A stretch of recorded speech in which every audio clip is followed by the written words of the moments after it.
because they spotted him. But truth be told, they was gonna kill him in that store.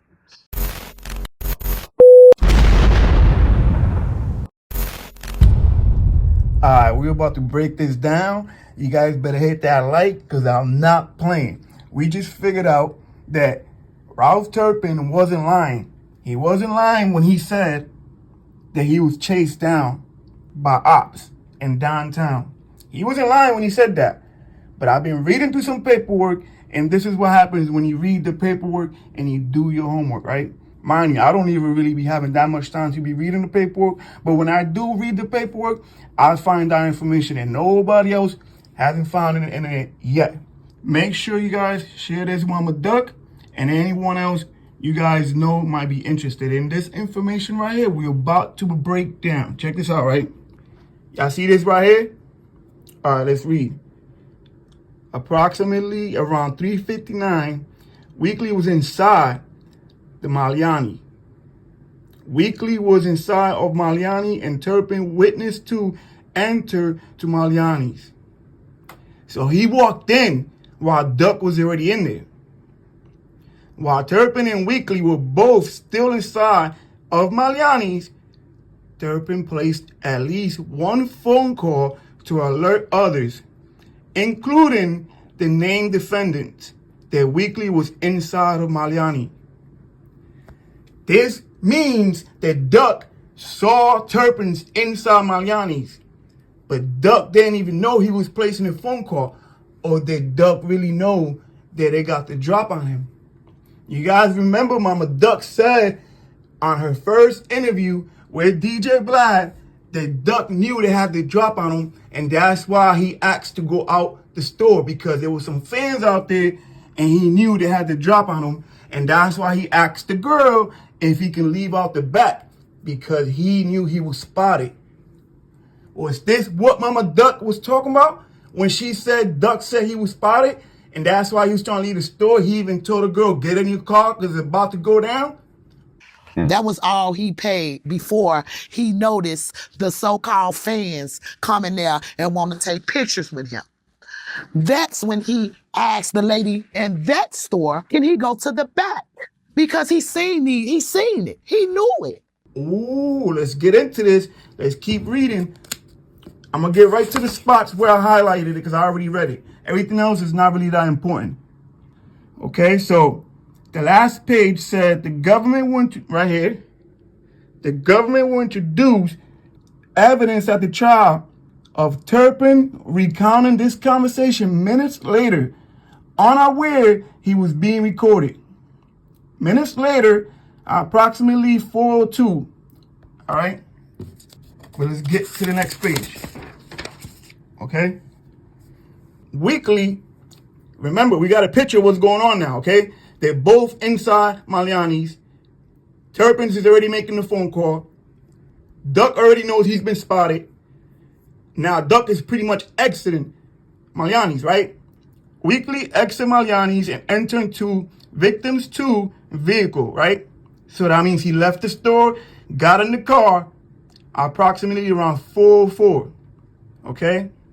As stated above, Smart, Liggins, Robinson, Thomas, and Alford happened to receive a phone call for some news approximately 4:02 and left Parkway. Okay, so the drop was already made. The drop was made while Duck was inside Maliani's, all right? He already left Maliani's. Now he gets in the car and they go around the block and come back. Weekly and victim 2 pulled away from the curb in front of Maliani's, okay? So they leave. Approximately 4:05, returning minutes later and parking in front of Doja and Gavanna. Okay, so they went around, like I just said, and parked around.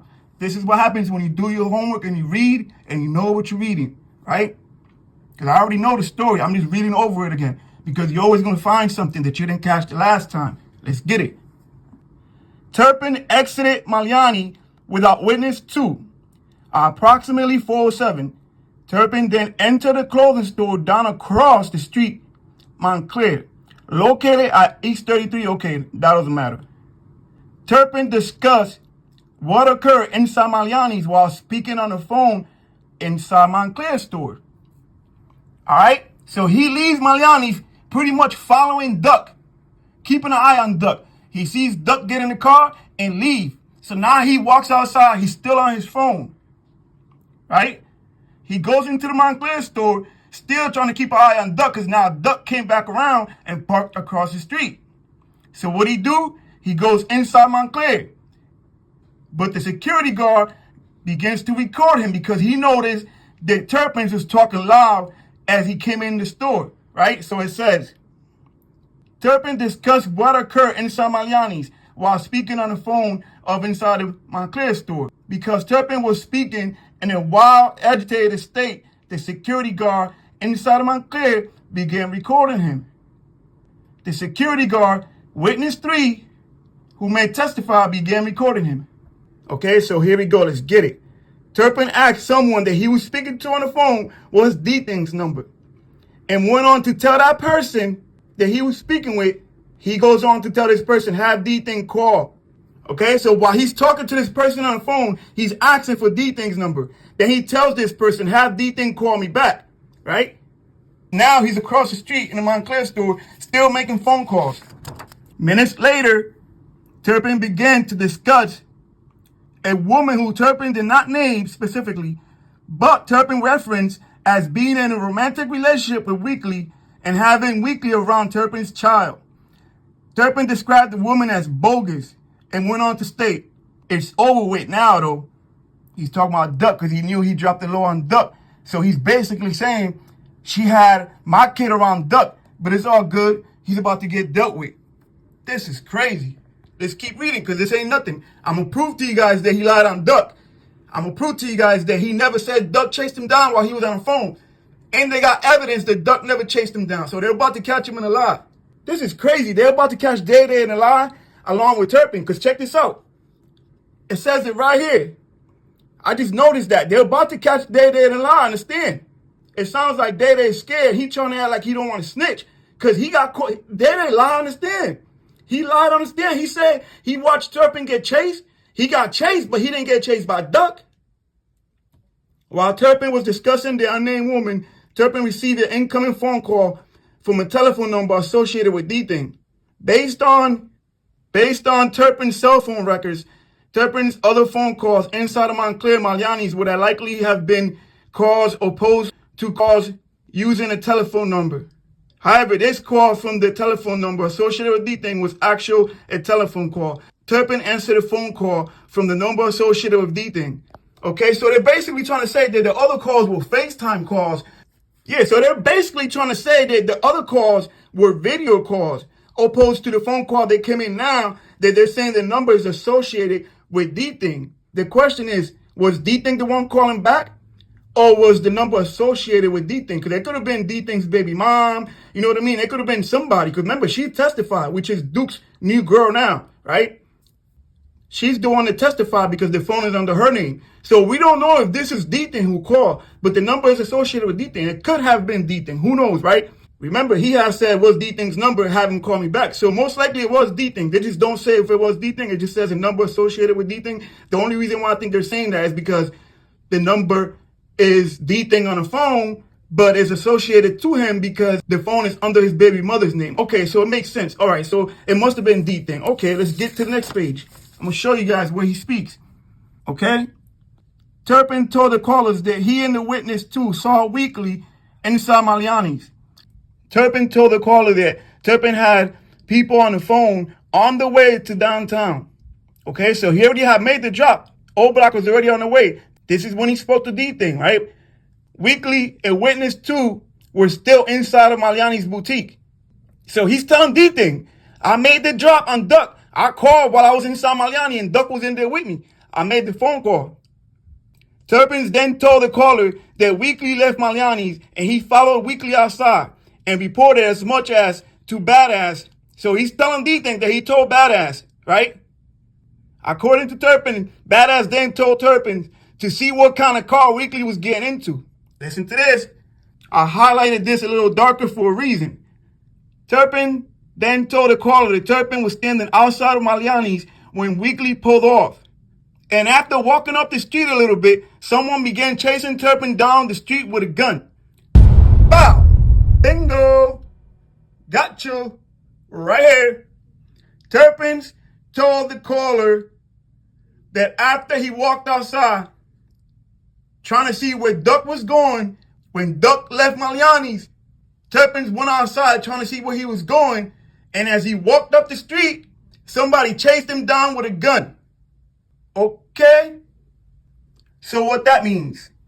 Did Duck make a phone call? You guys remember the police report?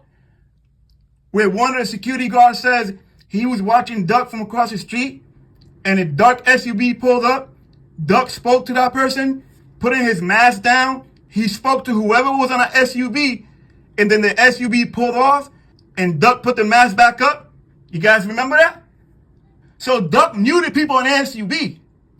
Those people in that SUV, they were probably the same people who chased down Teezy, and then pulled up on Duck and told him, we're about to get his ass. They told Duck something. Remember, Teezy already got chased down. So therefore, now Teezy's thinking, oh, there go Duck talking to them niggas in the truck. He got niggas down here for me. That's why Teezy was saying, he's got niggas down here. Duck just chased me down. I could bet you that the people in the SUV that were talking to Duck was the same people who chased down Teezy. After they speak to Duck, they leave. Guess what happens? Oblock pulls up and gives Duck. Turpins is crazy for even allowing Oblock to pull up and do this. Because he knew there was a phone call already made to the cops saying that he was chased down by somebody with a gun. It was only a matter of minutes before the cops pulled up for that incident. You could hear it in the 911 calls. You could hear when they said somebody was chased down with a gun. She witnessed someone getting robbed, but the person who the guys did it to have walked away. The complainant doesn't know where the victim went, but she did get the plate number of the offender. It was a black SUV with a plate of 03517. The black SUV, the caller witnessed the people inside that vehicle. They robbed someone at the corner of Wabash and Superior, but the victim has now left the scene. But Turpins could have called and said, yo, never come down. Never mind, don't come down. The cops is about to show up. He didn't do that. He let it play out. That's crazy. So there you have it, man.